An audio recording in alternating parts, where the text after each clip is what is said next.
तो हमारा जो सेकंड सेक्शन है, ठीक है, यूपीपीसीएस जीएस 1 के सिलेबस का, वो है हिस्ट्री का सेक्शन। ठीक है, तो आप पीडीएफ कॉपी देखेंगे तो उसमें सेकंड जो सेक्शन दिया हुआ है सिलेबस में, वो दिया है हिस्ट्री का सेक्शन। जैसा मैंने आपको पहले बताया था कि हमारा जीएस 1 का जो सिलेबस है वो टोटल 7 सेक्शंस में डिवाइड किया गया है। ठीक है, जीएस 1 के सिलेबस को 7 सेक्शन में से दूसरा सेक्शन जो है वो इतिहास का, हिस्ट्री का है। पहला सेक्शन करंट अफेयर में आपको एक्सप्लेन कर चुका हूं, अभी ये दूसरा सेक्शन इतिहास का यानी हिस्ट्री का है। अब हम इस वीडियो में हम इस चीज को समझने की कोशिश करेंगे कि हिस्ट्री के सिलेबस को हमको कैसे पढ़ना है अपने फ्रेंड्स के पॉइंट ऑफ व्यू से। ठीक है, तो जैसा आप देखेंगे जो हमारे पीडीएफ में दिया हुआ है, सिलेबस की पीडीएफ में, उन्होंने भाई साहब सिर्फ 2 लाइन लिखी है लोक सेवा आयोग ने। पहली जो लाइन लिखी है कि भारत के इतिहास एवं भारतीय राष्ट्रीय आंदोलन, यानी भारत का इतिहास और भारत का राष्ट्रीय आंदोलन, एक लाइन। दूसरी लाइन लिखी है कि भारतीय इतिहास के सामाजिक आर्थिक एवं राजनीतिक पक्षों की व्यापक जानकारी पर विशेष ध्यान देना होगा।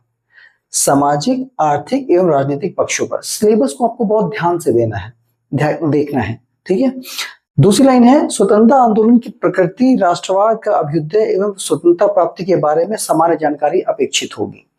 ठीक है, तो इसमें 2 पॉइंट लिखे हैं सिर्फ लोक सेवा आयोग ने अपने सिलेबस में, जो इतिहास के प्रीलिम्स का सिलेबस दिया है, कि भारतीय इतिहास के सामाजिक, आर्थिक, राजनीतिक पक्षों की व्यापक जानकारी पर विशेष ध्यान। दूसरा दिया है स्वतंत्रता आंदोलन की प्रकृति, राष्ट्रवाद का अभ्युदय एवं स्वतंत्रता प्राप्ति के बारे में सामान्य जानकारी। तो आपके पास 1, 2, 3 कीवर्ड्स जो हैं, उसकी एक प्रकृति, ये 4 राष्ट्रवाद का अभ्युदय, 5 एवं स्वतंत्रता प्राप्ति के बारे में जानकारी। तो 1, 2, 3, 4, 5, 6 कीवर्ड्स मिला के आपके हिस्ट्री के पूरे सिलेबस को बना दिया गया है। अब आपको पता नहीं है कि 6 कीवर्ड्स में पूरा सिलेबस क्या कंप्लीट करें, कैसे कंप्लीट करें। ठीक है, तो इसी चीज को समझने के लिए हमने एक डिटेल वीडियो हिस्ट्री का अलग से बनाया है, ताकि स्टूडेंट ये समझे कि एक्चुअली में हिस्ट्री में पढ़ना क्या है और कैसे पढ़ना है, किन सोर्सेस के साथ में पढ़ना है। ठीक है, बहुत सारे स्टूडेंट्स के लिए हिस्ट्री बहुत टफ सब्जेक्ट होता है, खासकर उन स्टूडेंट्स के लिए जिनका बैकग्राउंड इंजीनियरिंग या मेडिकल का है, उनके लिए हिस्ट्री बहुत तोप है यूपीपीसीएस के लिए। लेकिन अगर आप मेरे साथ, मेरे बताए हुए फंडे पे चलेंगे तो आपको ये सब्जेक्ट एकदम मक्खन की तरह लगेगा, इस बात की गारंटी है। लेकिन बशर्ते आपको स्टार्टिंग से लेके एंड तक, ठीक है, चीजों को समझना है, जैसा मैं बता रहा हूं उसके अकॉर्डिंग करना है।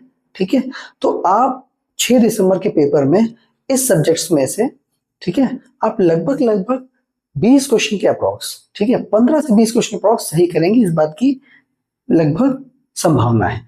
ठीक है, तो चलिए शुरू करते हैं। तो जैसा हमारा पैटर्न है, जैसे मैंने आपको पहले वीडियो से ही बताया है कि मेरा जो बेसिस होगा वो पीवाईक्यू होगा। ठीक है, कि हमारे किसी भी सब्जेक्ट में पीवाईक्यू का ट्रेंड क्या रहा है उसके अकॉर्डिंग हमको अपनी प्रिपरेशन करनी है। तो इतिहास का जो पीवाईक्यू का ट्रेंड रहा है वो 2025 में आप देखोगे, 2025 में 24 क्वेश्चन के आसपास पूछे गए हैं, 2024 में 25 क्वेश्चन पूछे गए हैं, 23 में 25 क्वेश्चन पूछे गए हैं, 22 में 23 क्वेश्चन पूछे गए हैं और 21 में 24 क्वेश्चन पूछे गए हैं। तो लगभग पीवाईक्यू के हिसाब से 25 क्वेश्चन के अप्रॉक्स हर साल हिस्ट्री से रखे जाते हैं। ठीक है, यानी कि 1/6 पोर्शन हिस्ट्री का रखा जाता है। ठीक है, तो आप यहीं से आप समझ लो कि इस सब्जेक्ट की कितनी इंपॉर्टेंस है। आपको ये सब्जेक्ट हल्के में नहीं लेना है। इनफैक्ट कोई भी सब्जेक्ट इन 7 सेक्शन में से, जो सिलेबस के 7 सेक्शन है, क्योंकि मेरिट जीएस 1 पे ही बनती है, ये चीज आपको ध्यान रखनी है हमेशा कि जो हमारी मेरिट है ना, जो मेरिट है वो किस पे बनेगी, जीएस 1 पे ही बनेगी। और जितने अच्छे तरीके से जीएस 1 को हम कंप्लीट करेंगे, फिनिश करेंगे, ठीक है, जितना अच्छा अटेम्प्ट देंगे जीएस 1 में, उतनी संभावना हमारे प्री के क्वालिफाई की रहेगी। ठीक है, तो आपको ये चीज ध्यान रखनी है कि जीएस 1 के किसी भी सेक्शन को आपको हल्के में नहीं लेना है, आपको सिर्फ अकॉर्डिंग टू ट्रेंड समझते जाना है कि हमको कौन सा सब्जेक्ट किस तरीके से, कौन से रिसोर्सेस का आपने और कैसे पढ़ना है। बस इसी चीज को हम समझाने के लिए हम आए हैं। ठीक है, तो आपको मैंने ट्रेंड बताया कि पीवाईक्यू के हिसाब से हिस्ट्री में कितने क्वेश्चंस आते हैं, अप्रोक्सीमेट 25 क्वेश्चन। ठीक है, जो न्यू कमर है, ठीक है, हो सकता है किसी का बैकग्राउंड बीए का रहा हो, हो सकता है किसी का बैकग्राउंड ह्यूमैनिटीज का रहा हो, उसके लिए चीजें ज्यादा आसान है कंपेयर टू द मेडिकल और इंजीनियरिंग बैकग्राउंड के स्टूडेंट के लिए, या जो साइंस के रहे हैं, जो बीएससी करके आए हैं, जो एमबीए करके आए हैं, वो तैयारी कर रहे हैं, तो उनके लिए चीजें यहाँ थोड़ी मुश्किल हो जाती हैं क्योंकि उनका उतना बैकग्राउंड स्ट्रांग होता नहीं है। उनके लिए ज्यादा चीजें आसान होती है जो ह्यूमैनिटीज या बीए के बैकग्राउंड से आते हैं। ठीक है, तो मेरे लिए कोई फर्क नहीं पड़ता बीए से आए हो या किसी से भी आए हो, मैं 0 से लेके 100 तक की बात करूंगा।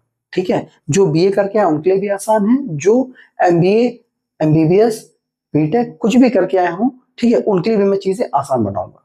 ठीक है, तो अब क्या करना है, आपको हिस्ट्री अपनी पेन कॉपी उठानी है, जो जीएस की कॉपी मैंने आपको बताई थी, जीएस कॉपी आपको बनानी है और स्टार्टिंग से लेके एंड तक मेरे साथ जो मैं पढ़ाता जाऊं आपको नोट करते जाना है और उसी को रिवाइज, वो सोर्सेज को रिवाइज करते जाना है, उससे ज्यादा आपको कुछ नहीं करना है। आप एडिशनली अपनी तरफ से कुछ चाहे तो कर सकते हैं, लेकिन हो सकता है इस दौरान आप भटक जाए। ठीक है, तो इस एग्जाम की सबसे जो इंपॉर्टेंट चीज है वो आपको भटकाव से बचाना है, कि आप बहुत ज्यादा सोर्सेज कलेक्ट ना करें। ठीक है, जो बताया जा रहा है सिर्फ उसी पे फोकस करें।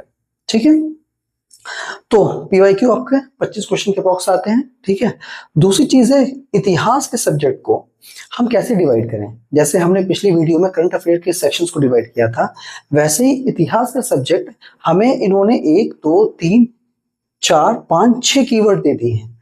इन 6 कीवर्ड्स को हम कलेक्ट करते हैं टोटल 1 2 3 4 5 सब्जेक्ट्स में। एक्चुअली 4 सब्जेक्ट, ये दोनों एक ही सब्जेक्ट मानेंगे क्योंकि आधुनिक भारत का हिस्सा स्वतंत्रता आंदोलन है, but according to the syllabus, ठीक है, हमें क्या करना है, अपने इतिहास को 4 सब्जेक्ट में डिवाइड कर लेना है। ठीक है, पहला जो सब्जेक्ट है वो है आर्ट एंड कल्चर, यानी कला एवं संस्कृति। जब आप तैयारी कर रहे हो ना, तो आपको ये चीजें ध्यान देनी है कि हमको किसी भी सब्जेक्ट में पर्टिकुलर किन चीजों पर फोकस रखना है। कुछ लोग ये होते हैं, कहते हैं कि यार सब्जेक्ट है आपको पूरा पढ़ना है। ठीक है, आपको एक चीज ध्यान रखनी कि आपको एग्जाम क्रैक करना है, पीएचडी नहीं करनी है। ठीक है, आपको एग्जाम क्रैक करना है, पीएचडी नहीं करनी है। अगर आप पीएचडी करने बैठोगे तो आपका एग्जाम क्रैक नहीं होगा। पीएचडी करनी है तो आप नेट जेट क्वालिफाई करो। ठीक है, आप किसी भी यूनिवर्सिटी में, अच्छी यूनिवर्सिटी में एडमिशन लो, Allahabad university, Delhi university, JNU है, तो वहां पे जाके आप पीएचडी करो। इतिहास के आप मर्मज्ञ बनो, आप विशेषज्ञ स्पेशलिस्ट बनो, प्रोफेसर बनो। प्रशासनिक अधिकारी तो आप नहीं बन पाओगे।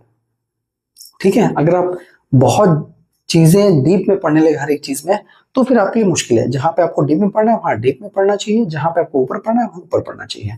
तो आपको एक बहुत ही एडमिनिस्ट्रेटिव माइंड के साथ में सब्जेक्ट को पढ़ना है। ठीक है, अब एडमिनिस्ट्रेटिव माइंड होता क्या है, एक प्रशासनिक दिमाग होता क्या है, वो आपको चीज बताते हैं। इतिहास सब्जेक्ट को हमने कितने भागों में बांटा है, टोटल 4 भागों में बांटा है। पहला जो सब्जेक्ट है कला एवं संस्कृति, आर्ट एंड कल्चर है। दूसरा सब्जेक्ट है एंशियंट हिस्ट्री, यानी प्राचीन भारत। तीसरा सब्जेक्ट है मध्यकालीन, यानी मिडाइवल इंडिया।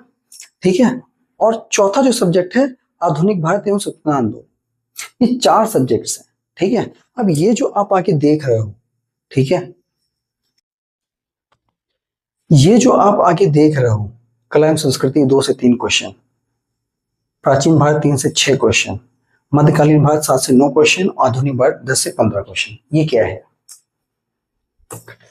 ये वो चीज है, ये ट्रेंड दिखाता है। ठीक है, कि आपको इन चारों सब्जेक्ट के ऊपर किस पे कितना ज्यादा फोकस करना है। ठीक है, ऐसा ना हो कि अपना पूरा फोकस कला एवं संस्कृति प्राचीन भारत में, ज्यादातर स्टूडेंट क्या करते हैं, प्राचीन भारत उठा लिया और अपना लगे पड़े हैं, बट वहां से क्वेश्चन कितने आने हैं, 3 से 6 क्वेश्चन या 7 क्वेश्चन, इससे ऊपर नहीं आने हैं। क्योंकि आप ये देखो ना कि आपको 25 क्वेश्चन उसको अटेम्प्ट करने, जैसा हमने बताया था कि 150 क्वेश्चन। ठीक है, हमने पिछली वीडियो में बताया था कि 150 क्वेश्चंस को 7 सेक्शन जो डिवाइड करते हैं, ठीक है, 7 सेक्शन में, तो अप्रोक्सीमेट 20 से 22 क्वेश्चन पर सेक्शन, यानी 20 से 22 क्वेश्चन पर सेक्शन ही आ रहे हैं। तो 22 क्वेश्चन में से अब आप ये भी देखो कि 22 से 25 क्वेश्चन में से, जो क्वेश्चन हिस्ट्री के हैं यहाँ पे, 25 क्वेश्चन में से आपको 4 सेक्शन में रखेगा, तो एक सेक्शन में से सिर्फ 6 क्वेश्चन तो आ रहे हैं। ठीक है, बट आपको ये ध्यान देना है कि अकॉर्डिंग टू द सिलेबस उसने जो अपना फोकस रखा है भारतीय इतिहास में। अब इस इतिहास में अपना फोकस पता क्या रह सकते हैं, अब आप इसको ऐसे मान लो कि ये जो पोर्शन पहला है ये एंशियंट एंड मिडाइवल का दिया है, यानी प्राचीन मध्यकालीन भारत का, ये दिया है मॉडर्न हिस्ट्री का।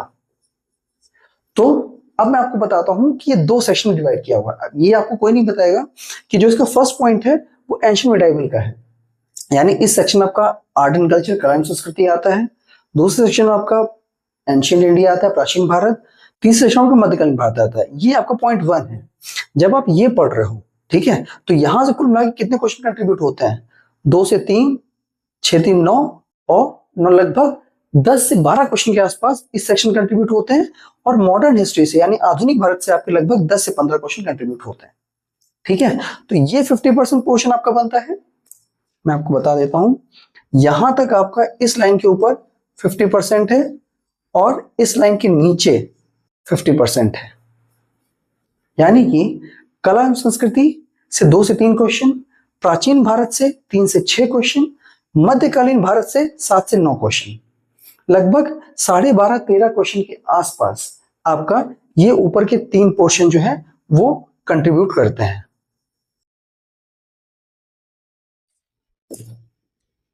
ये जो ऊपर का पोर्शन है, ठीक है, ये पोर्शन यहां तक का आपका 50%, बाकी 50% आपका आधुनिक भारत से आता है। तो अब आप मुझे बताइए कि आपका ज्यादातर फोकस किस में होना चाहिए? ऊपर वाले पोर्शन पे, यहां पोर्शन पे? आपका फोकस जो है वो मॉडर्न हिस्ट्री पे ज्यादा होना चाहिए कंपेरेटिव टू द ऊपर वाले 3 सेक्शन। ठीक है, तो एक बार हम एनालिसिस कर लेते हैं कि हमको कला एवं संस्कृति में 2 से 3 क्वेश्चन पेपर में देखने को मिलेंगे। प्राचीन भारत के यानी एंशिएंट इंडिया के हमको 3 से 6 क्वेश्चन ही देखने को मिलेंगे। मध्यकालीन भारत के 7 से 9 क्वेश्चन ही देखने को मिलेंगे और आधुनिक भारत के लगभग 10 से 15 क्वेश्चन देखने को मिलेंगे। तो ऑब्वियसली है कि आपका जो सेंटर ऑफ फोकस है, ज्यादातर टाइम अगर आप प्रतिदिन 2 घंटे दे रहे हैं तो लगभग इतिहास में आपको, अगर आप जितना भी टाइम अलॉट करें, 1 घंटा 2 घंटा, उसका 50% आपको मॉडर्न हिस्ट्री पे टाइम देना चाहिए। अगर आप दिन में 2 घंटे दे रहे हैं तो आप 1 घंटा मॉडर्न हिस्ट्री पे देना चाहिए। अगर आप हफ्ते में 4 घंटे दे रहे हैं तो आपको 2 से 2.5 घंटा हफ्ते में कम से कम हिस्ट्री ऊपर देना चाहिए।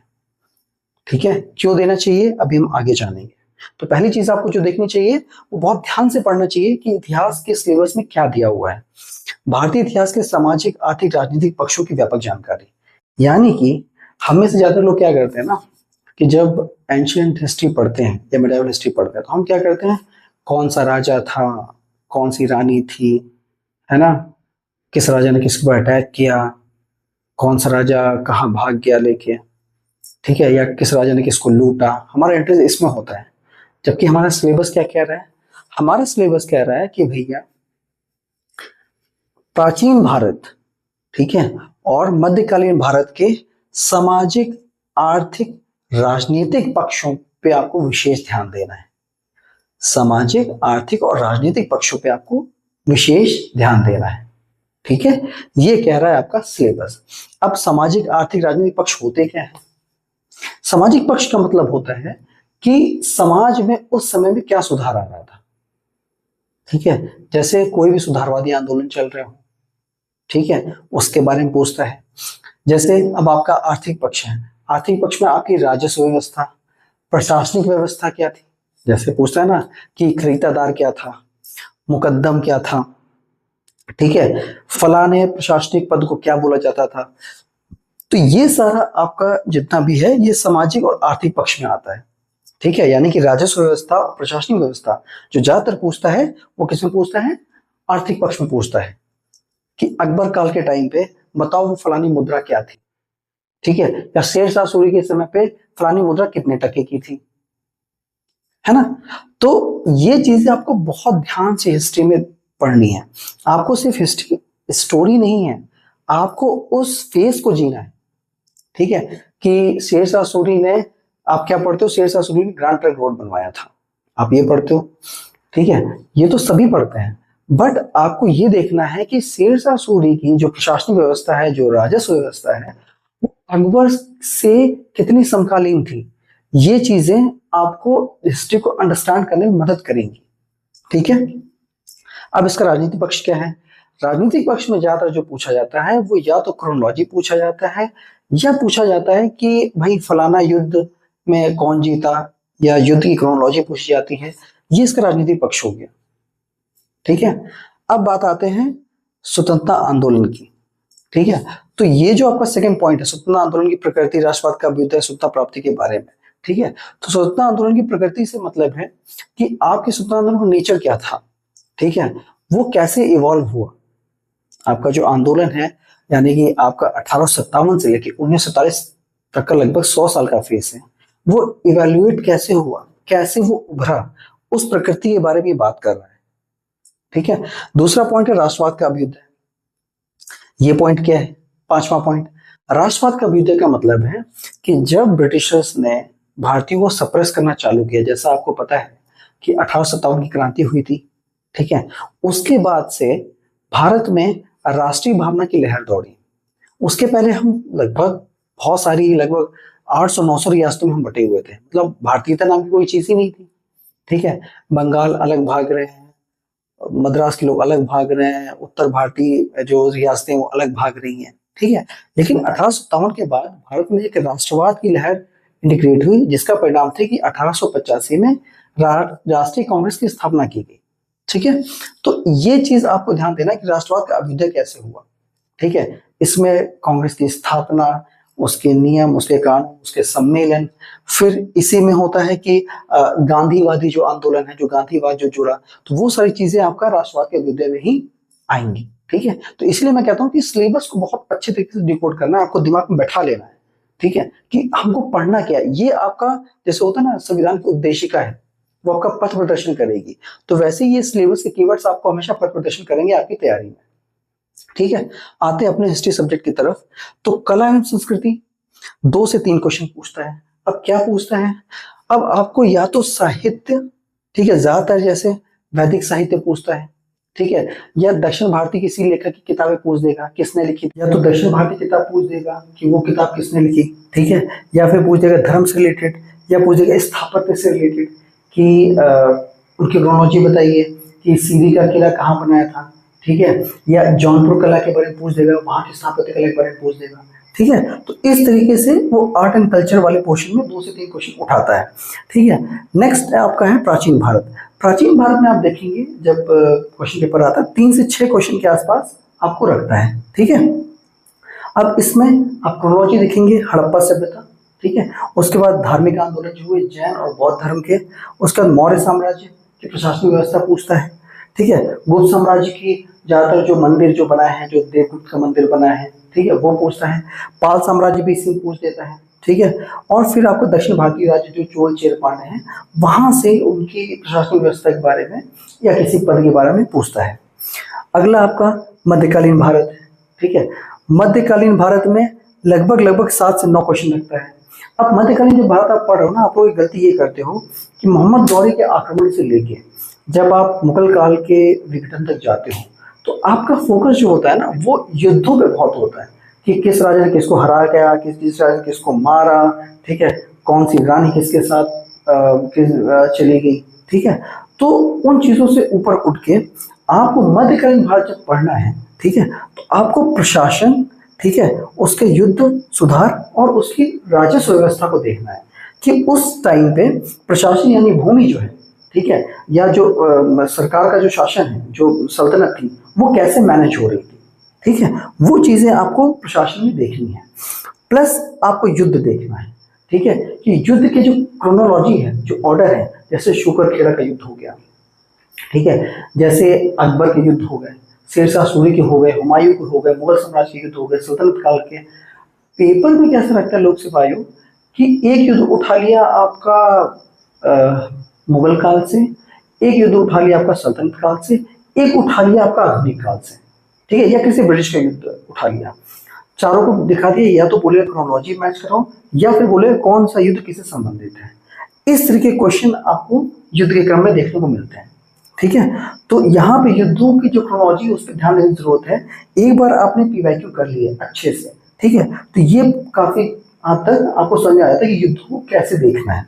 ठीक है, फिर आपका सुधार आंदोलन हो गया, जितने भी आपके जो ज्योतिबा फुले के आंदोलन हो, या जो आपके धार्मिक सुधार आंदोलन हुए, ठीक है, जिसमें आपके विभिन्न विभिन्न धर्मों ने, ठीक है, चाहे वो महाराष्ट्र के धार्मिक आंदोलन रहे हो, चाहे उत्तर भारत के रहे हो, चाहे वो सूफी आंदोलन रहे हो, सूफी वाद जो डेवलप हुआ मुस्लिम धर्म में, तो वो धार्मिक सुधार आंदोलन आपको मध्यकालीन भारत में पढ़ना है, उससे रिलेटेड क्वेश्चन आते हैं।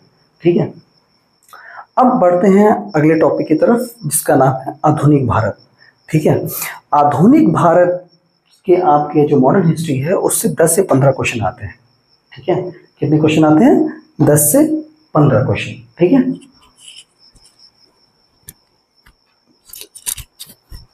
तो 10 से 15 क्वेश्चन आते हैं, तो आपको ये चीज ध्यान देनी है, जैसे मैंने आपको बताया था कि इसका जो सेकंड टॉपिक है सिलेबस का, उसने बोला है स्वतंत्रता आंदोलन की प्रकृति, राष्ट्रवाद का उदय और स्वतंत्रता प्राप्ति के बारे में। फिर से, स्वतंत्रता आंदोलन की प्रकृति क्या थी, पहला मॉडर्न हिस्ट्री में, दूसरा था राष्ट्रवाद का उदय, ठीक है, तीसरा था स्वतंत्रता प्राप्ति।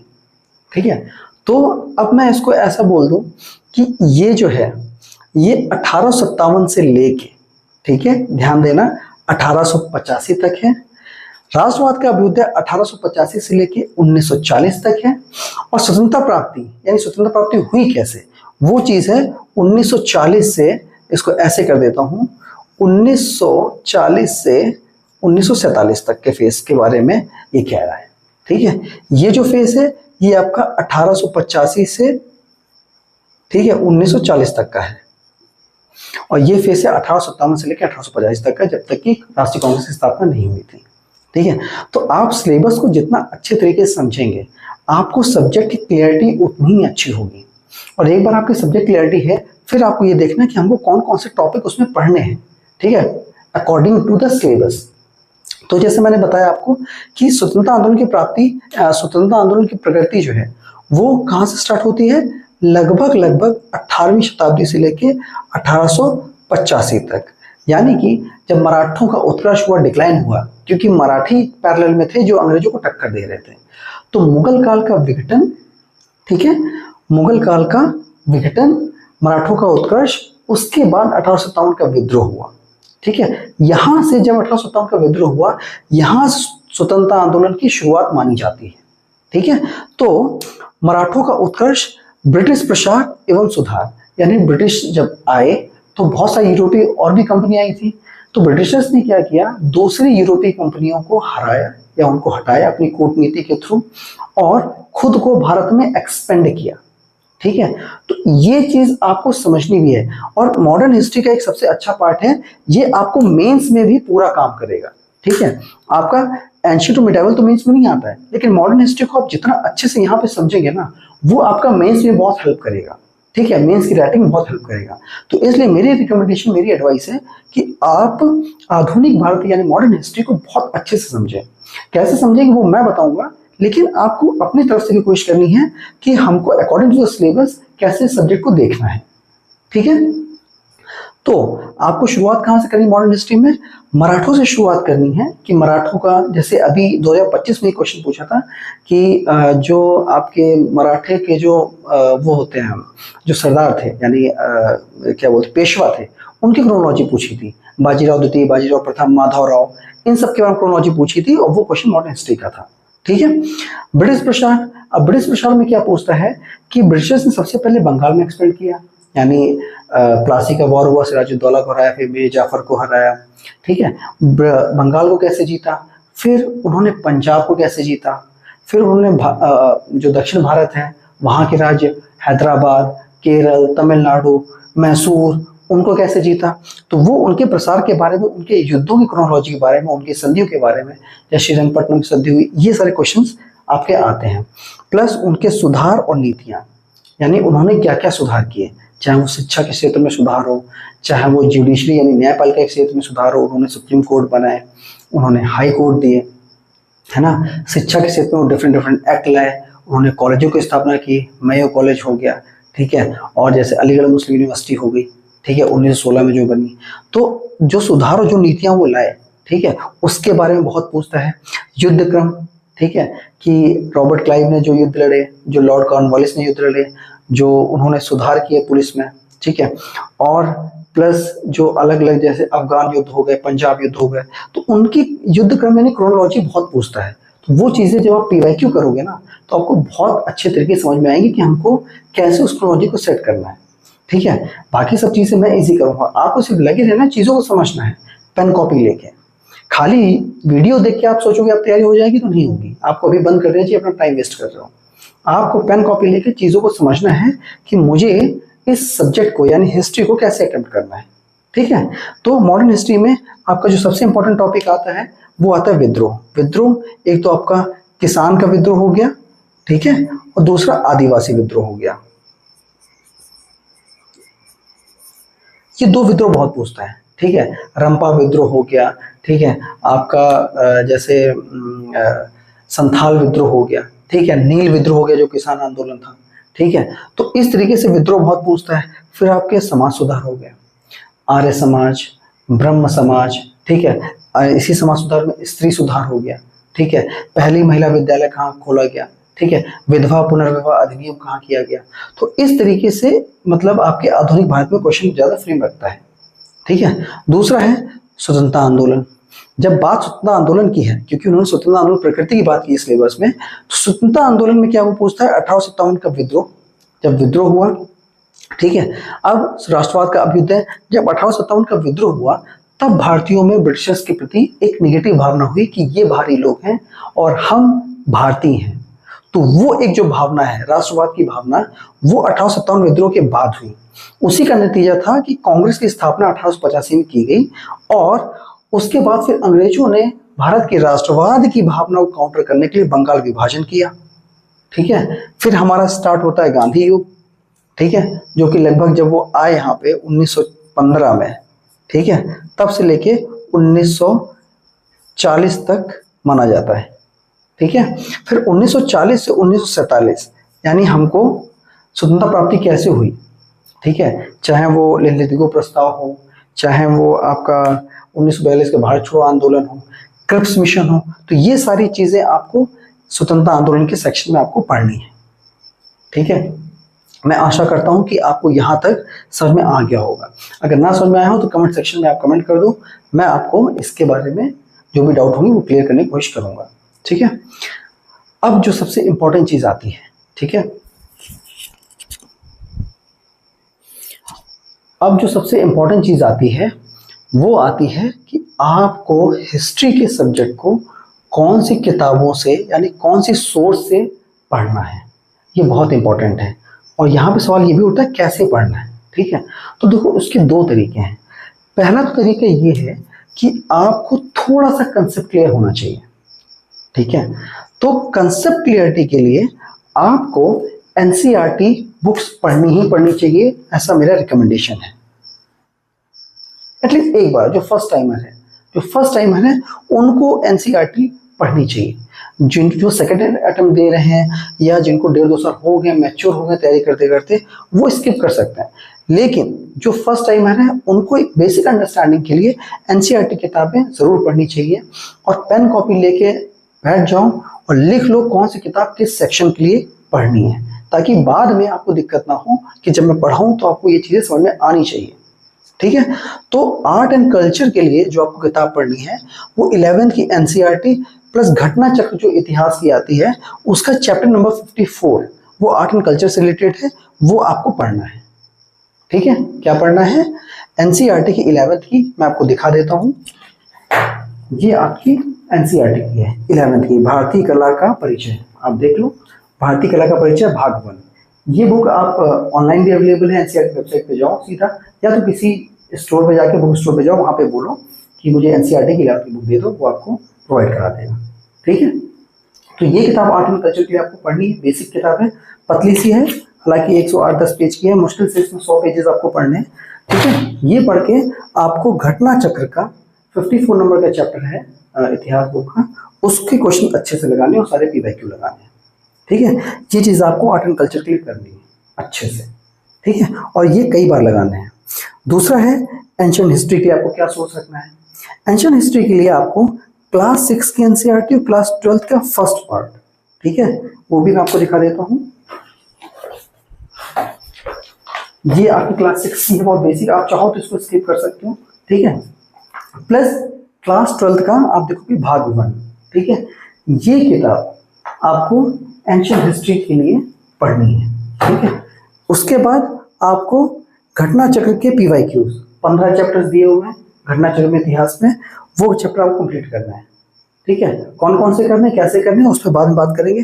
फिलहाल आपका माइंड मेकअप होना चाहिए कि मुझे 6+12 का फर्स्ट पार्ट पढ़ना है, अंडरस्टैंडिंग। इससे आप चाहो तो थोड़े नोट्स बना सकते हो, आपके ऊपर है, लेकिन एटलीस्ट आप एक बार इसकी रीडिंग मारो, आप देखो कि इतिहास में है क्या। ठीक है, स्पेशली फर्स्ट टाइमर। उसके बाद आपको घटना चक्र के PYQ 15 चैप्टर एंशिएंट हिस्ट्री के करने मस्ट है। ठीक है, और इसमें मैं आपको बता दूं जो 15 चैप्टर है ना, इसमें क्या होता है कि जितने पेजेस हैं आप उसका 50% मान लो, क्योंकि घटना चक्र में लगभग 40% क्वेश्चन रिपीटेड होते हैं। तो जो रिपीटेड क्वेश्चन आप उनको हटा दो, बार बार पढ़ने की कोई जरूरत नहीं है। तो उससे क्या होगा कि अगर 100 क्वेश्चन दिए, 100 क्वेश्चन में से आपको 60 क्वेश्चन ही पढ़ने हैं। ठीक है, किसी एक चैप्टर के, तो उसकी मोटाई पर ना जाके आपको उसके एक्चुअली कंटेंट में जाना कि आपको कितना पढ़ना है। ठीक है, तो इस चीज का ध्यान रखें। फिर आपका आता है मध्यकालीन भारत। मध्यकालीन भारत के लिए 7th की NCERT प्लस उसका 12th का सेकेंड पार्ट, ये किताब है आपकी, ये 7th की NCERT की है। और ये जो किताब है ये क्लास 12th की, ये सेकेंड पार्ट है, भाग 2। ठीक है, ये किताबें आपको क्रोनोलॉजी में रखनी है अपने पास, ताकि आपका कंसेप्ट क्लियर रहे। ठीक है, कि जब मिडाइवल हिस्ट्री पढ़ रहे हो तो आप 7th और 12th की NCERT प्लस घटना चक्र के PYQ जो 25 चैप्टर हैं उनको आपको पढ़ना है। ठीक है, ये चीज ध्यान रखें। अब बात आते हैं मॉडर्न हिस्ट्री के ऊपर। मॉडर्न हिस्ट्री में NCERT क्लास 8 के first and second part plus class 12 का थर्ड पार्ट, ये चीज आपको एक बार रीड करना ही करना है। ठीक, 100% करना है। ठीक है, आप नोट्स ना बनाए ना बनाए आपके ऊपर है इस NCERT से, लेकिन आपको एक बार पढ़ना है। ठीक है, और उसकी बेसिक जो चीज आपको लगे वो अंडरलाइन करते जाना है। ठीक है, प्लस इसके साथ में आप स्पेक्ट्रम के कुछ सिलेक्टेड चैप्टर्स जो आपको लगे, जैसे धार्मिक सुधार आंदोलन है या गांधी युग है, वो चैप्टर पढ़ सकते हैं। आप चाहो तो उसको स्किप भी कर सकते हो, कोई जरूरी नहीं है कि आपको स्पेक्ट्रम पढ़ना है। ठीक है, लेकिन अगर आपको कुछ लग रहा है कि आपको डिटेल में जाना चाहिए, क्योंकि मॉडर्न हिस्ट्री का लगभग 50% पोर्शन है, तो आपको थोड़ा सा डेप्थ में पढ़ना चाहिए, हल्का सा। ठीक है, तो उसके लिए स्पेक्ट्रम पढ़ सकते हो। जिनको नहीं पढ़ना वो नहीं पढ़ सकते, उससे कोई बहुत बड़ी बात नहीं कि आपको पढ़ना ही पढ़ना है। लेकिन आपको घटना चक्र के PYQ 53 चैप्टर्स आपको करने ही करना है। ठीक है, एटलीस्ट आपको ये जो चैप्टर्स हैं सभी के लिए मस्ट है। ठीक है, 15 चैप्टर आपके एंशिएंट के, 25 आपके मिडाइवल के और 53 चैप्टर आपके मॉडर्न हिस्ट्री के, तो आपके हो गए 40, लगभग 90 चैप्टर्स। ठीक है, 90 चैप्टर आपके घटना चक्र के एटलीस्ट 2 बार प्रीलिम्स से पहले आपको करने ही करने हैं, ये बात इंश्योर रखें। ठीक है, तभी आप उस चीज के कैपेबल हो पाएंगे कि आप अच्छे से पेपर अटेम्प्ट कर पाए। अदरवाइज आपको समझ में नहीं आएगा हिस्ट्री पेपर अटेम्प्ट कैसे करना है। ठीक है, तो आज का ये जो टॉपिक था हिस्ट्री का, इसका सेकंड सेक्शन का, ये हो गया है। ठीक है, अगला जो टॉपिक है वो है पॉलिटी का। ठीक है, अगले सेक्शन में हम पॉलिटी की बात करेंगे। ठीक है, तब तक के लिए आप फोकस रहिए, तैयारी करिए। ठीक है, और अपना पूरी मेहनत के साथ लगिए।